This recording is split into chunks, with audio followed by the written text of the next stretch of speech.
already live on TikTok. You're going live on YouTube. And first of all, if you can just mount it and step back, I want to see you in the regular TikTok.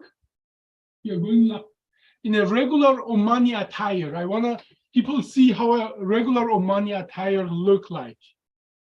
Oh, I should wear it right now. So No. Yeah, what you got just have. This is the casual. This is Omani casual. Yeah, this is the casual, yes. Yeah. But in order to wear something, in order to be formal, I need to wear something on my head. Yeah. So, but this is the informal, so to say. I have seen you when you go home, and you get from your regular Omani attire out of your regular Omani attire, and you get into this clothing. And this is very common in Arabian Peninsula. As a matter of fact, in everywhere where there is a hot climate and desert climate, people have similar attire. Enlighten us, why? I mean, for American, certainly most of the time, we don't understand the delicacy of the climate and so on. Tell us, what is this? Why this attire is tuned to the geography? See, white clothes always keep you cooler, especially in the hot summer. If the temperature around 50 or 45 with huge humidity, you need to reduce that temperature. So white just reflects the heat and keep you feel comfortable, frankly. Especially if it was very humid. What is it? Is it a cat in the background? Yeah, that's a cat, yes. Oh, they follow you. It's digging. I think they follow Amanda. Yeah, they know I'm there. So, no, I if possible, I'm not sure if it's possible, but if not, I can go and look up on internet. This is an attire. It's a one-piece clothing that goes from neck down, and it goes all the way to the ankle. Correct? Yeah. Yes, correct. So let me put it there. And what's the material? What's it made out of? Sorry? What's the material? The material, I'm not sure, but normally it is from cotton. Cotton. Or mix of material. Yeah, and it's cotton because it breathes and it let the air in and out. It let the perspiration out, and obviously it let the air circulate, and it's create its own climate, its own inside, and obviously heat is a big deal in the desert. And our podcast name is Surviving the Desert, but you do more than surviving the desert, Abdul Wahid. You enjoy, you glorify the desert. I was with you there, and I cannot describe to our audience, the feeling when you're in the desert, this wide open sky, these sand dunes, especially at sundown and sunset. It is a serenity that I don't believe you can really get anywhere else. And but describe, for you, it's like going camping. When we went to the desert, one of the surprises for me was that how cold it can get in the night. I have heard it always in the books and so on, that how cold it can be.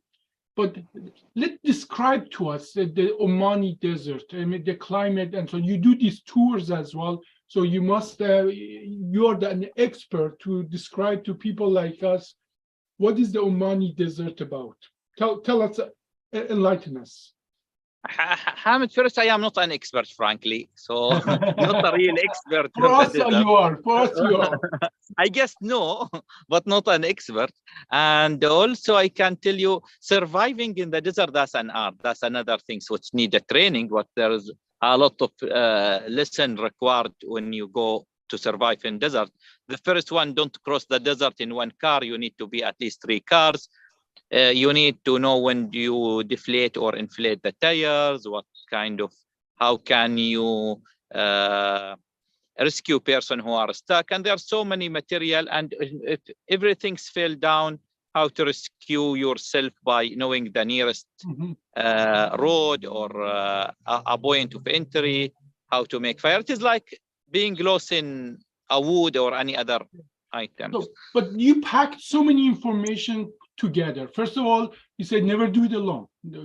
Be multiple cars so you can rescue each other, because you will get stuck. And you remember we did get stuck a little. Yeah, Yeah, many times. But obviously being with many cars, meaning that having as well more contact to the ground, maybe having ropes, maybe having something that you can pull each other out of that. But as well, you said something about inflating tires. Describe to that, because I wasn't familiar with that. When we went there, describe when we went there.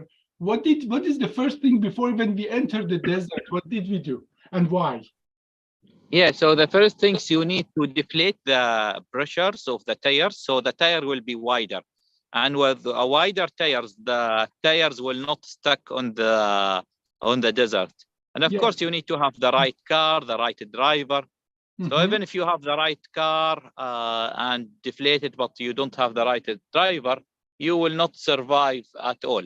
Yeah. So all of those factors are important. Also the right tires, like the tires of the snow, maybe, which you have it there. Yeah. Now, and it's interesting you say that the driving on the sand in the dunes is had lots of similarity with driving on the snow. It's all about the traction. I remember when we went there, the first thing we did, we went to a workshop, autocar workshop, and we deflated all the tires, and I was concerned, can you even drive it? Because you told me the pressure that you kept in the tire was around 10, 15 psi. Yeah. That is, or 10 to 20. 10 to 20. And it depends how soft is the sand. Yeah, and what I noted, what I was very surprised that you could even drive with that kind of pressure at all. I mean, if my car, but for people who don't know, the regular tire pressure in the United States is usually around 30 to 35 psi, pound per inch of pressure, square inch of, that's how the pressure is calculated. But when you go to the sand, we reduce the pressure all the way down to somewhere between 10 and 20. And you said that sometimes you can and you should go even lower. And as a matter of fact, on the way back, I noticed somebody got stuck in the sand, and we went out to help them. And that was another thing that I was really amazed that, people help each other. If you're in the desert, you help each other. Because if you don't help each other, you are in a bad situation. But I remember you had a pressure gouge in your car. First thing you did, you went and reduced his car pressure. And you told that was the operator mistake. He was not very experienced in the desert travel. What does it take? Not alone, we reduce the pressure, and then tell us about, what else should one be aware of when they're entering the desert? See, first, of course, the clothes. You should know how to drive in the desert, because there is a technique. Reduce the pressure, have the right equipment, have the right company. All of that will be important. But yes, reducing the tire pressure, people will think they will lose control. It is the opposite. In the desert, you will have a better control when you reduce the pressure. However, if you go to the on-road, again, you need to increase it. Otherwise, you will lose the control. Reducing the pressure, sometimes it's risky also in the desert, because the tire will get out of the wheel, and you need to refit it. But the people who knows how to refit it quickly, they can do it in 5 minutes. Okay, so you put the tire back on the rim. That is, you lose that. So you have to have as well equipment to do that. Okay, well, yes, you are in the desert. Inflator, frankly, what you need. You don't need equipment. People do it with a normal air inflator. Oh, is that right? Yeah. Oh, okay. Now you're in the desert. When we were in the desert, we didn't just have traveling the desert. We had a 5-star luxury experience in the desert. And this is something you built. You and your team. Tell us about who you are and what your. Tell us about the experience you're creating for American audience. And Amanda, as well, you kick in, and you as well, you put your input because you were there as well. That experience was really out of ordinary. But tell us about your company, what it is, what you guys do. Tell us about yourself. So first we were hosted there in the 5-star, and really it is 5 stars, if not more, by our friend Ali Al-Hajri. So Ali, he built like a camp in the desert. However, he's providing 5-star services there with very delicious food. Maybe you notice how he cook it, and he provides that quiet environment for everybody to like it. However, with very luxury or comfortable service providing. Our company is different. We are a service provider, so we took people to places where they will enjoy risky places like canyons, caving, desert, etc. to cross them, hiking, very high abseiling. This is very photo of very delicious food. Maybe you can see the food. It was camel. Yeah, the camel meat and the Omani bread. Yeah. So that's what we do. We took people to experience their fear. Last week or yesterday, we went to abseiling of 150 meters, and that was very scary experience, frankly, because when you go down using only a ropes for 150 meters, that's a unique experience. So how many people came with you yesterday on your excursion? We were 10. But it was all the team members of the company. So Haitham and another 8 people, we were together.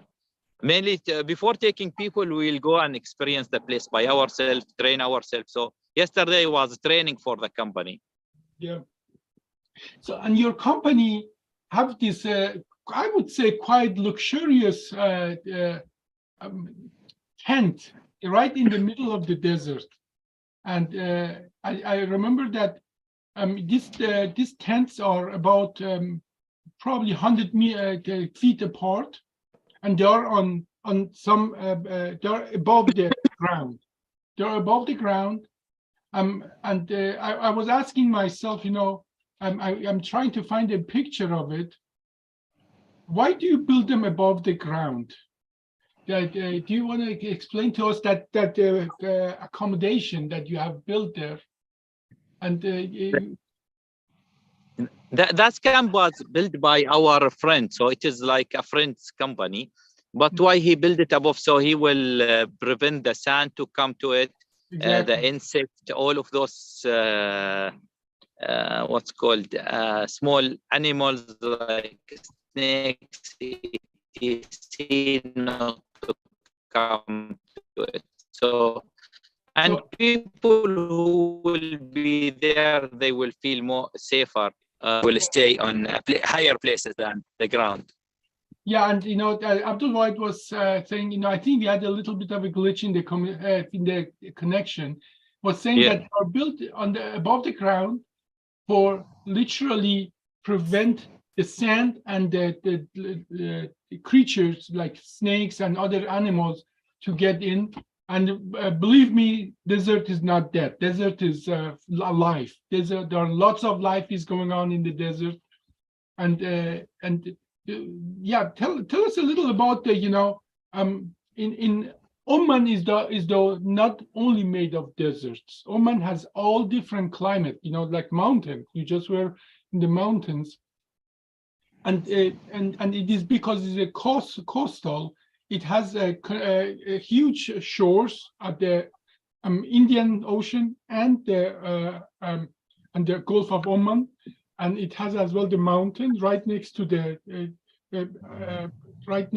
coast are the mountains, and then the desert.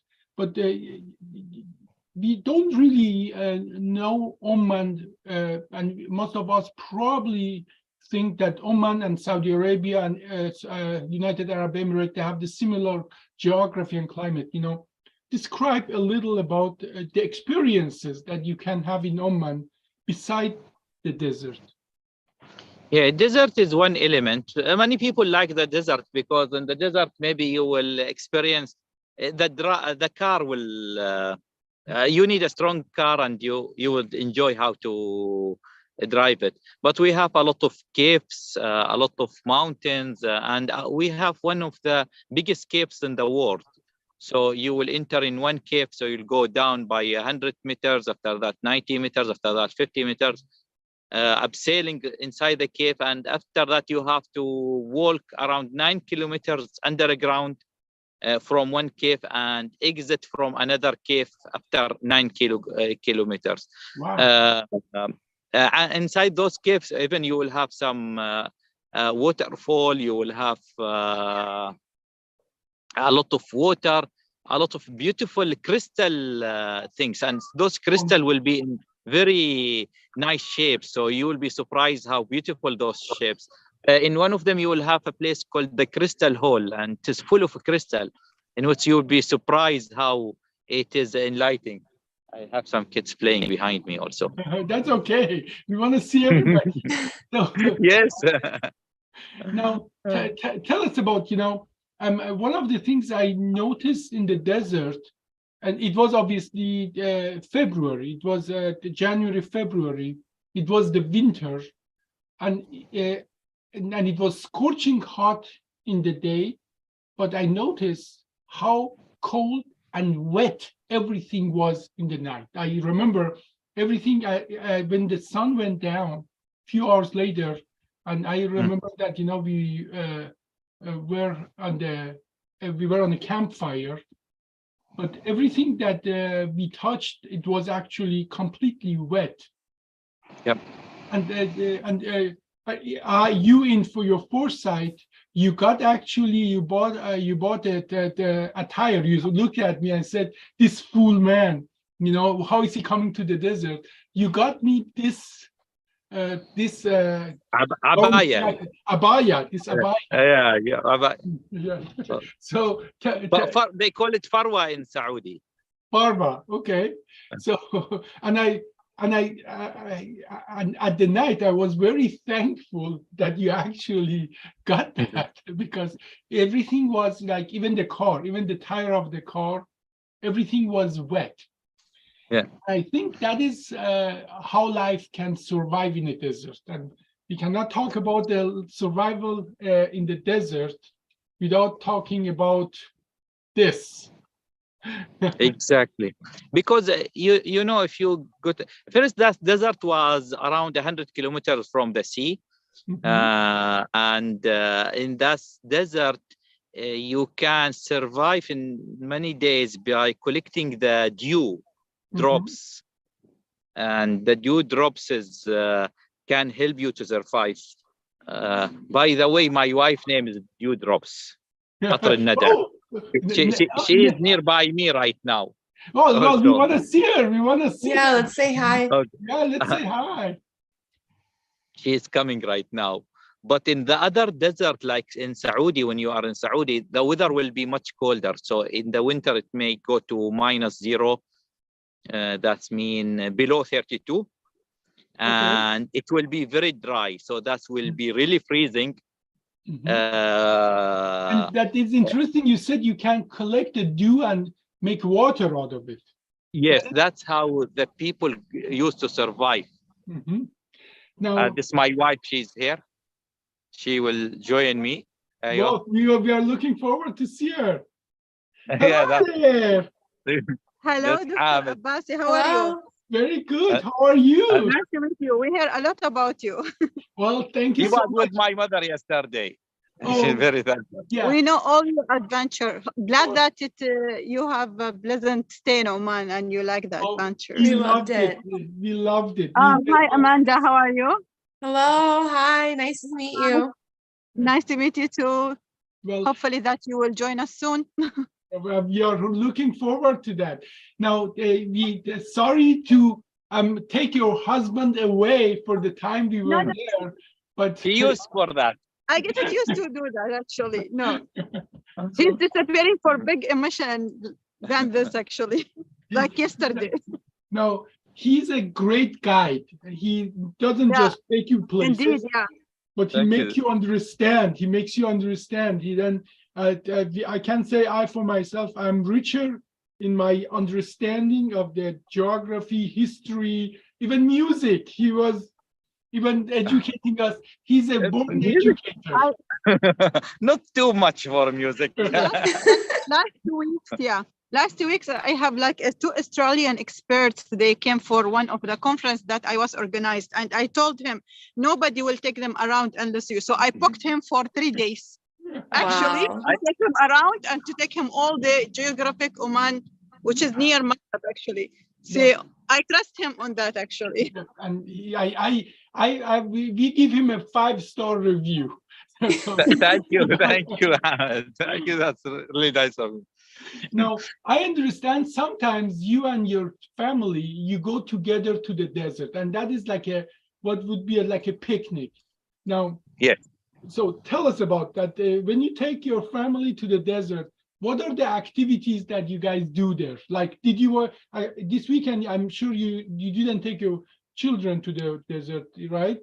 But when you do that, this is the family time, Omani style. Tell us, what are the activities you guys do when you go there? So they will have sliding on the sand dune. There are some toys to slide on them.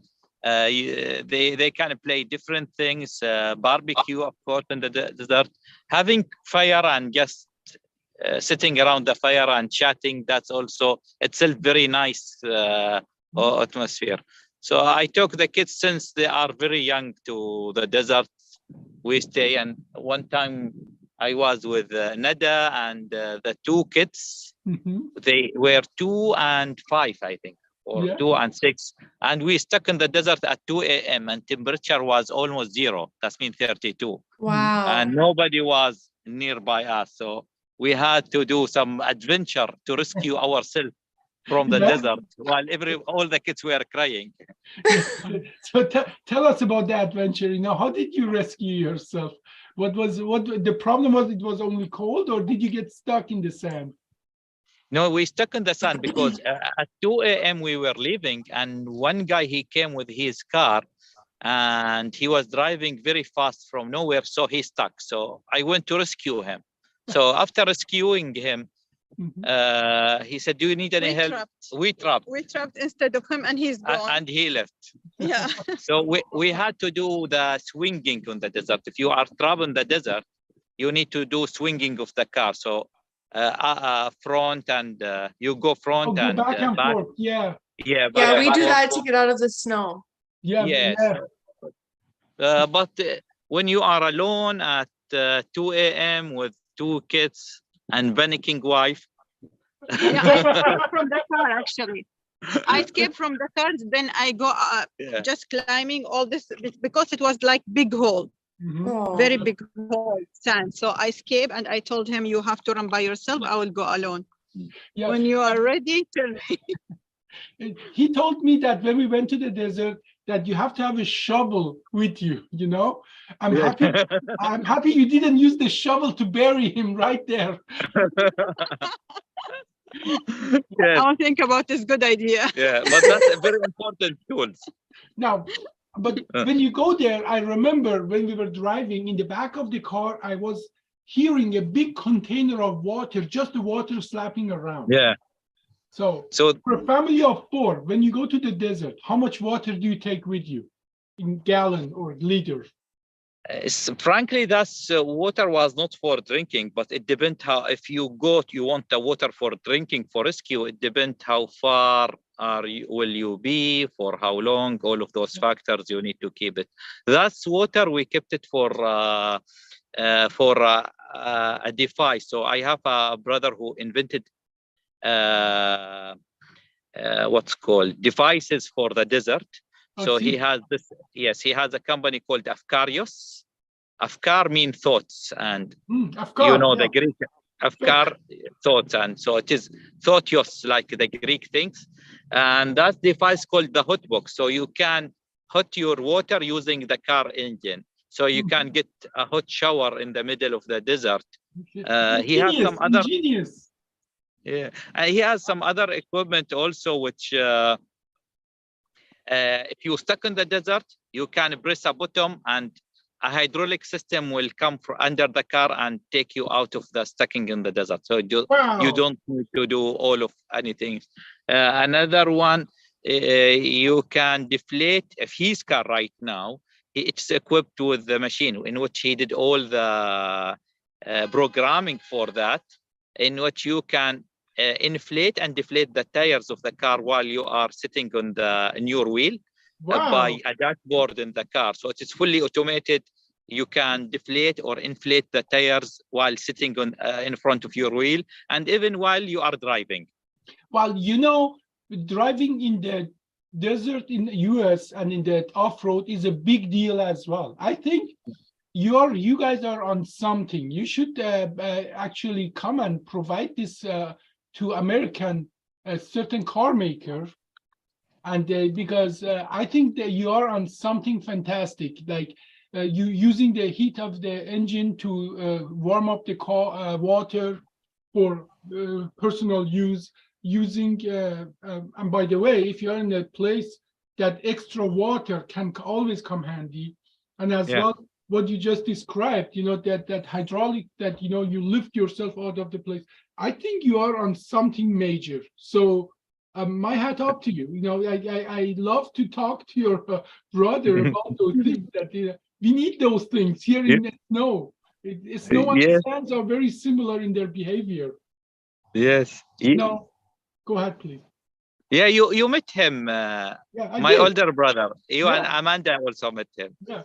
And by the way, Amanda and we would like to maybe in another time invite you and your older brother, the inventor, to talk about the Omani culture and history. We are really looking forward to that as well. Now, what I was very surprised about Oman is that in a desert country that has desert shores and so on, how well the infrastructures are. That is a subject for a different, maybe for a different podcast. But I was really surprised that when we went to the desert, we were on a fantastic roads, highways, all the way until we went to the desert. And you told me that all this infrastructure has been developing in the last 10 years, and I think that is a 40 years. In the last 40 years, that now it is a place that is really ready to absorb a lot of tourism. And I think for people who are watching this, Oman is one of the most underutilized place regarding the tourism. It's a fantastic infrastructure, fantastic banking, internet. As you are seeing, we are podcasting directly from the desert. So if somebody is thinking about having an experience in the Arabian Peninsula, I wholeheartedly recommend Oman. Amanda, what would you want to add to this, and what other question do we have for Abdul Wahid? Well, just to add to what you just said, another reason why Oman is great for American tourists is because everything there is in English. So it was really easy to communicate and find your way around. And it was interesting that when we were invited, even with Dr. Jahbari's little children, they were all speaking English, and English is not a barrier there, because I think the education and the language and all the signs and so on, it's so the infrastructures are ready for American to go there and have a fantastic time. So we wholeheartedly recommend that get this experience, the experience of the lifetime. As a matter of fact, Amanda, you told me something about your trip there. What did you tell me? It was the best trip of my life. Glad you like it. Thank you, Amanda Hamid. Frankly, as per global ranking, we have one of the best roads in the world. Mm-hmm. So after France and maybe UAE, but we are ranked at the top 3 or top 10 always on the electricity penetration is amazing in Oman. So you will have electricity in all the villages, even remote places. You can drive 100 or more kilometers where very remote area, but it will be covered by electricity, internet, etc. So all of those factors really make us a very good destination, and looking to see you all again.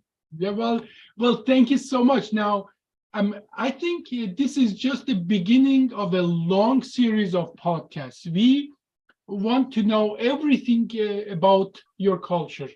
And so, Amanda, we want, please be on top of this. We want to know about your culture, about your history, about your geography, about the position and the value of the woman in Omani society. We noticed that this is a very family-oriented society. How the family holds together, in most of the Western country, the value families, the value cohesion is eroding. Not much in Oman. I noticed, how the whole family is as almost like a one unit through the life, and that was for me truly amazing. And we want to know all about that. Now, I know the sun is going down in your place, and now under the light of my wife's phone. Don't worry, we can control everything here. Thank you. I see that.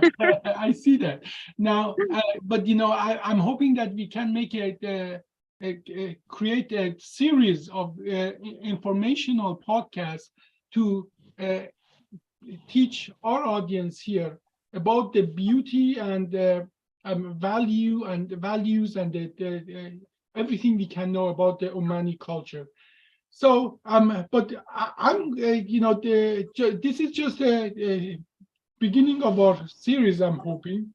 So I'm going to let you go. I know the kids are in the car, but before I finish the podcast, I just want to say I was extremely thankful. When I was there, I felt like a Omani, and I was proud to be there. And it was for me truly an experience of the lifetime. And I want to thank you, both of you, especially you, Abdul Wahid. You took your time, and you even entertained my sister, who I haven't seen them for so long, for 7 years. And they felt that they have a second brother in Oman, and they felt so taken care of there. I really want to thank you from bottom of my heart, taking even not only me and Amanda, but as well even taking care of my sisters. So I'm in debt to you. Thank you very much. No, not at all, Doctor. I didn't do anything. This is my pleasure. And say hi to your sister, please. I will. Shahin and Zara. Yes. And we are looking to see them again here, frankly. Yeah. Amanda, please, do you have any comment or closing? No, I think it'd be fun if we had you on one time just to have you tell some stories, like you do the talking and tell some stories about the desert. I think that would be so exciting, and our listeners would love that. That's one of the things that I really enjoyed during my time with you and in the desert, was hearing all of your guys' crazy stories, getting lost and stuff like that. Yes. Yeah, I have a lot of stories. Don't worry. The fallen star. Don't forget how يتنجم. The fallen star. The fallen star. Yeah, you want to tell that story before we close? No, I will not tell it now.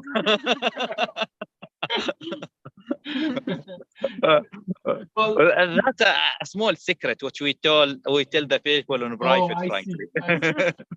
So for people, there is a hole in the desert where there is a pool of water with lots of small fish who come and take your dead skin, eat your dead skin. But we stopped there. Abdul Wahid will tell us that story another time. Yeah, on another time. And maybe what we can do, Hamid, frankly, in one of our trips, so we will cover our trips live if you wish, or we send you a video for it which cover what we do in the canyon and the cave, etc., which could be presented. Absolutely. That'd be awesome. I think that would be an awesome experience. Okay. Well, sure. Thank you. It's getting dark there, so I thank you so much for taking time and joining us. Thank you. Thank you, Hamid, Amanda. And good. Thank you. Hello to the all family, please. Of course. Sure. Thank you. We'll do Sure. that. I will do. I will tell them all. Thank Thanks, you. guys. Bye-bye. Thank you, Remember- Amanda. Goodbye. Remember to Bye-bye. change Thank your routine. Sure. Yes, I will tell them. Thank you.